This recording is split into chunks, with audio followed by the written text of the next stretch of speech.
एक और बार आप सबको जय मसीह की।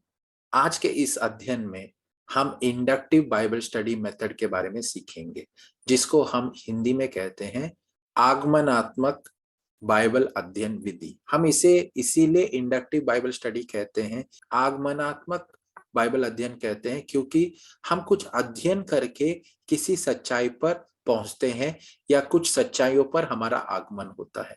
हम कुछ गहरा अध्ययन करके हम किसी सत्य पर पहुंचते हैं। ये है इंडक्टिव बाइबल स्टडी का जो मेन विचार है।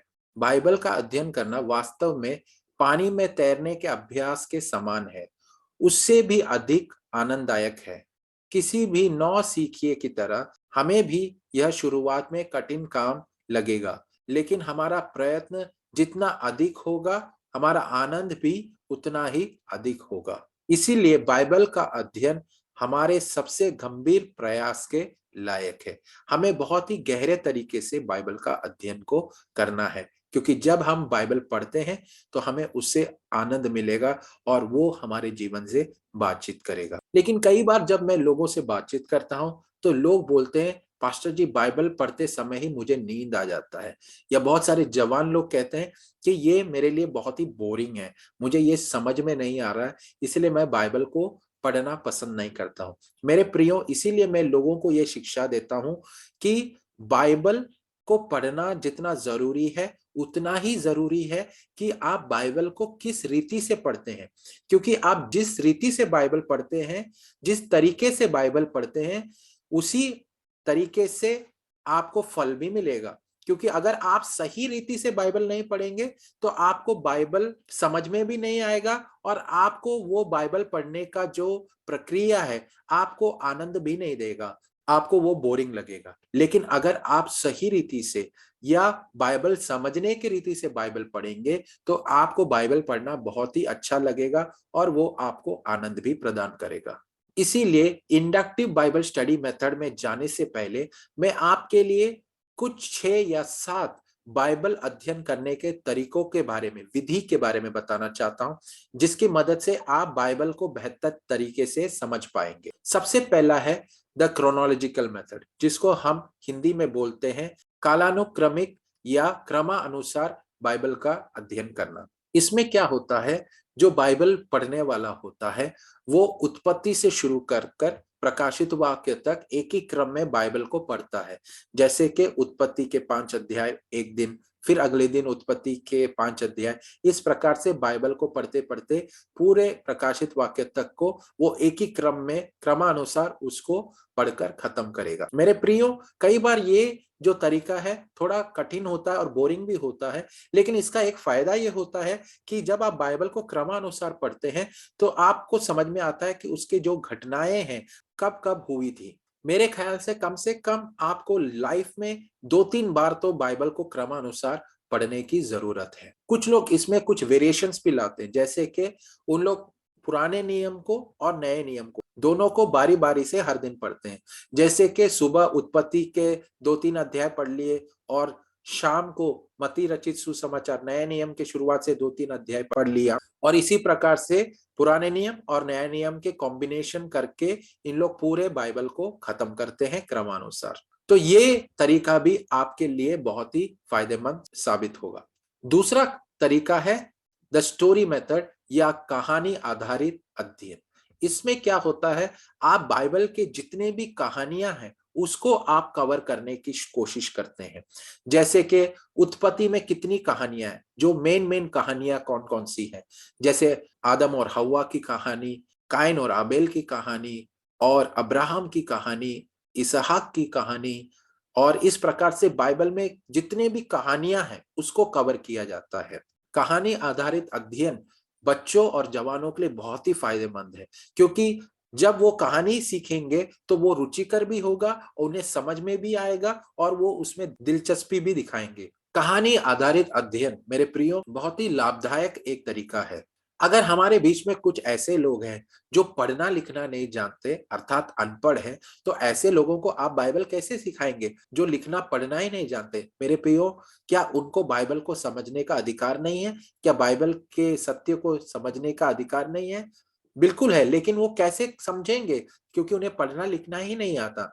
मेरे प्रियो, ये जो तरीका है बहुत ही फायदेमंद है, जहां पर कहानी आधारित अध्ययन के तहत आप बाइबल की कहानियां उनको सिखा सकते हैं। इस प्रकार से भले ही वो बाइबल को लिखना और पढ़ना नहीं जानते, तो भी वो बाइबल को समझ सकते हैं, क्योंकि आप उन्हें उत्पत्ति से लेकर प्रकाशित वाक्य तक जितने भी कहानियां हैं, महत्वपूर्ण कहानियां हैं, वो सिखाने के द्वारा आप उन्हें बाइबल समझने में मदद कर सकते हैं। तो कहानी आधारित अध्ययन भी एक लाभदायक तरीका है। तीसरा तरीका है विषय आधारित अध्ययन।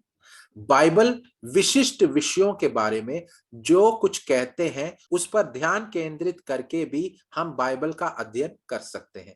उदाहरण के लिए बाइबल में कई सारे विषय हैं, जैसे कि चिंता, प्रार्थना, पवित्रता या विश्वास। इन सब पर बाइबल का क्या दृष्टिकोण है, इसके ऊपर एक अध्ययन हम कर सकते हैं कि बाइबल चिंता के बारे में क्या कहता है, या बाइबल प्रार्थना के बारे में क्या कहता है। इसके अध्ययन के द्वारा भी हम बाइबल से ज्ञान प्राप्त कर सकते हैं। बाइबल कॉन्कोर्डेंस का उपयोग करते हुए हम किसी भी विशिष्ट विषय के सभी संदर्भ को देख सकते हैं। इससे पहले वाले अध्ययन में मैंने आपको बताया कि बाइबल समानुक्रमिका का इस्तेमाल करके आप बाइबल के किसी भी विषय पर जितने भी रेफरेंस है वो आप प्राप्त कर सकते हैं बाइबल कॉन्कोर्डेंस के अंदर। और जब भी आप किसी विषय के ऊपर अध्ययन करते हैं, आप अपने आप से ये प्रश्न पूछें, उस विषय की परिभाषा क्या है? दूसरा, उस विषय से सभी पद एक साथ कैसे संबंधित है? तीसरा, आपने इस विषय के बारे में क्या सीखा है और यह आपको परमेश्वर के बारे में क्या बताता है? और आखिरी में, इनमें से कौन सा पद याद रखना अच्छा रहेगा? इसके द्वारा भी बाइबल पढ़ने को रुचिकर बना सकते हैं। चौथा तरीका है चरित्र या व्यक्ति आधारित बाइबल अध्ययन, यानी कि जिसको हम अंग्रेजी में बोलते हैं कैरेक्टर और person based Bible study method. इस अध्ययन के तहत आप मुख्य बाइबल पात्रों को या व्यक्तियों के नाम सूचीबद्ध करें, उन्हें और उनके महत्व को पहचानें। बाइबल के कुछ पुस्तकों में, उदाहरण के लिए फिलिपियों की पुस्तक में कोई ज्यादा पात्र नहीं है, बहुत कम पात्र हैं उसके अंदर। अगर आप उत्पत्ति के पुस्तक में जाते हैं, या उत्पत्ति जैसे किताबें बहुत मददगार हो सकती हैं, क्योंकि उसके अंतर्गत आप फैमिली ट्री का चित्र बना सकते हैं। मतलब आप उसके अंदर बहुत सारे पात्र पाते हैं, बहुत सारे चरित्र आप उसके अंदर पाते हैं। बाइबल में मेरे प्रियो कम से कम 2930 लोगों का उल्लेख है। तो आप सोचिए, इन सब के बारे में अगर हम पढ़ाई करेंगे, अध्ययन करेंगे, तो हमें बाइबल से कितना ज्ञान प्राप्त होगा। और बाइबल में बहुत सारे ऐसे भी चरित्र हैं, कैरेक्टर्स हैं, कुछ पॉजिटिव हैं, कुछ नेगेटिव हैं, कुछ अच्छे किरदार हैं, कुछ नकारात्मक किरदार है। उनका एक सूची हम बना सकते हैं। मुझे याद है जब मैंने शुरू शुरू में बाइबल पढ़ना शुरू किया, तो मैंने अपने ही बाइबल के अंदर दो लिस्ट बनाए, एक पॉजिटिव और एक नेगेटिव। और पॉजिटिव के अंदर मैंने कुछ ऐसे नाम लिखे बाइबल के चरित्रों का जो लोग अच्छे थे। इसका मतलब ये नहीं कि वो 100% परफेक्ट थे, लेकिन वो कुछ ऐसे लोग थे जिनके द्वारा से मैं बहुत कुछ सीख सकता हूँ। और नेगेटिव कैरेक्टर्स में वो लोग थे जो बाद में परमेश्वर से दूर चले गए, या उन्होंने अपने जीवन को बर्बाद कर दिया। उनके द्वारा भी हम बहुत कुछ सीख सकते हैं। तो ऐसा एक सूची बनाकर पॉजिटिव और नेगेटिव, स्त्री और पुरुष, ऐसे कैरेक्टर्स का नाम लिखकर आप बाइबल का अध्ययन कर सकते हैं। हमें उनके जीवन के अध्ययन से बहुमूल्य सबक सीखने को मिल सकता है। और जब आप व्यक्ति आधारित अध्ययन को करते हैं, उस समय पूछने के लिए कुछ प्रश्न मैं आपके सामने रखता हूं। सबसे पहला, उस व्यक्ति का उत्कृष्ट चरित्र लक्षण क्या थे? क्या उसके जीवन में कोई बड़ा संकट आया था? यदि हाँ, तो उन्होंने उसका सामना कैसे किया? तीसरा, परमेश्वर के साथ उसका अनुभव कैसा था या क्या था? चौथा, क्या उनके जीवन में कोई विशेष दोष या पाप स्पष्ट थे? इन लक्षणों ने क्या प्रेरित किया उनके जीवन में, या इन लक्षणों ने उनके जीवन में क्या प्रभाव छोड़ा? उनके प्रार्थना जीवन, विश्वास, परमेश्वर की सेवा, परमेश्वर के वचन का ज्ञान, गवाही देने में साहस और परमेश्वर की आराधना के प्रति दृष्टिकोण पर ध्यान दें। बाइबल के मेरे सबसे पसंदीदा लोग में से एक है पीटर, पतरस और दूसरा है डैनियल। मुझे ये लोग बहुत पसंद थे, तो मैंने अपने जीवन काल में इन दोनों के बारे में बहुत अध्ययन किया। पतरस और दानियल ये मेरा बहुत ही पसंदीदा कैरेक्टर्स है। आपके भी बहुत सारे कैरेक्टर्स हो सकते हैं जो आपको पसंद है। उन सभी कैरेक्टर्स के ऊपर अध्ययन करके आप बाइबल का ज्ञान प्राप्त कर सकते हैं। ये भी बाइबल अध्ययन करने का एक और तरीका है। पांचवा तरीका है पुस्तक अध्ययन विधि या पुस्तक आधारित अध्ययन। हम बाइबल के भीतर एक विशिष्ट पुस्तक का गहन अध्ययन से कई सत्य खोज कर सकते हैं। उदाहरण के लिए फिलिपियो का अध्ययन करने में कुछ समय व्यतीत करें, फिर हम रोमियो या यशायाह जैसे किसी पुस्तक को भी पढ़ने का प्रयास कर सकते हैं और उसे समझने का प्रयास कर सकते हैं। पुस्तक आधारित अध्ययन के तहत हम क्या करते हैं, हर महीने या हर हफ्ते ये पुस्तक के विस्तार पर निर्भर होगा, वो पुस्तक कितना बड़ा है, तो उसी आधार पर आप एक पुस्तक को चुनेंगे और आप उस पुस्तक को, मान लीजिए मैं निश्चय करता हूं कि मैं याकूब की पत्री पढ़ूंगा। याकूब में केवल 5 ही अध्याय हैं, तो मैं आराम से 1 हफ्ते 10 दिन तक याकूब के पत्री को अच्छे से अध्ययन भी कर सकता हूं और उसको गहरे तरीके से समझ भी सकता हूं। तो मेरी कोशिश ये होगी कि उन 10 दिनों में याकूब की पत्री को मैं कितना ज्यादा समझ सकूं, कितना ज्यादा मैं उसको पढ़ सकूं, उतना मैं कोशिश करूंगा उसे समझने का और अध्ययन करने का। यही तरीका आप बाइबल के किसी अन्य पुस्तक को पढ़ते समय भी इस्तेमाल कर सकते हैं, जैसे उत्पत्ति। हाँ, वैसे बड़े किताबों को पढ़ने के लिए थोड़ा ज्यादा समय जरूर लगेगा। आप उसके लिए 1 महीने का समय भी ले सकते हैं। जैसे उत्पत्ति में 50 अध्याय है, तो आप 1 महीना लेकर उत्पत्ति के पुस्तक को पढ़ सकते हैं। लेकिन केवल पढ़ना ही हमारा लक्ष्य नहीं है, हमारा लक्ष्य ये भी है कि हम उस पुस्तक से संबंधित जितनी जानकारी और अध्ययन हम कर सकते हैं उतना हम करेंगे। मैं कुछ बिंदुओं को आपके सामने रखना चाहता हूं कि जब आप पुस्तक आधारित अध्ययन करते हैं तो आपको इन बिंदुओं का ध्यान रखना बहुत जरूरी है। सबसे पहला, उस पुस्तक की पृष्ठभूमि का अध्ययन करें। किताब किसने लिखी, यह किसके लिए लिखा गया था और क्यों लिखा गया था। उदाहरण के लिए फिलिपियो का पहला पद हमें बताता है कि यह पौल और तीमुथियुस द्वारा फिलिपियो में रहने वाले ईसाई भाई बहनों के लिए लिखा गया एक पत्र है। अगला, पुस्तक की रूपरेखा को तैयार कर लीजिए। उसके कितने अध्याय हैं और उस अध्याय में कौन से विषय हैं, उसके आधार पर एक रूपरेखा को आप तैयार करें। उस पुस्तक के मुख्य बिंदु या विषय क्या क्या है, उन विषयों के अंशों को आप मार्क कर लें जिनका उपयोग परमेश्वर आपको कुछ सिखाने के लिए करता है। उन पदों को रेखांकित कर लीजिए जिन पदों ने आपके दिल को छुआ है। सबसे आखिरी मेथड है ग्रुप स्टडी मेथड, यानी कि एक समूह में रहकर हम बाइबल का अध्ययन करते हैं। मेरे प्रियो, ये भी एक बहुत ही फायदेमंद बाइबल अध्ययन तरीका है। आप 2 या 3 लोग मिलकर भी एक ही अध्याय का अध्ययन कर सकते हैं और उसके बाद आप एक दूसरे के बीच में चर्चा कर सकते हैं कि आपने उस बाइबल अध्याय से क्या सीखा।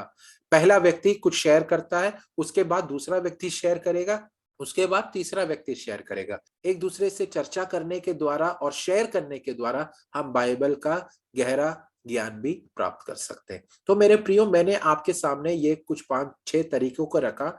आप निर्धारित कर सकते हैं कि आप कौन से तरीके से बाइबल को पढ़ना चाहते हैं। अगर आप व्यक्तिगत रूप से मुझसे पूछेंगे तो मैं सबसे ज्यादा पुस्तक आधारित अध्ययन करता हूं।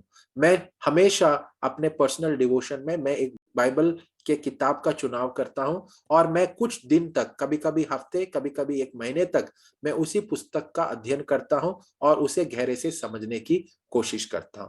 तो आपको जो तरीका ठीक लगे उस तरीके से आप बाइबल का अध्ययन करें। अब हम जाएंगे इंडक्टिव बाइबल स्टडी, आगमनात्मक बाइबल तरीके के 3 महत्वपूर्ण कदम के ओर। इंडक्टिव बाइबल स्टडी के 3 महत्वपूर्ण कदम है। सबसे पहला है ऑब्जर्वेशन, अवलोकन।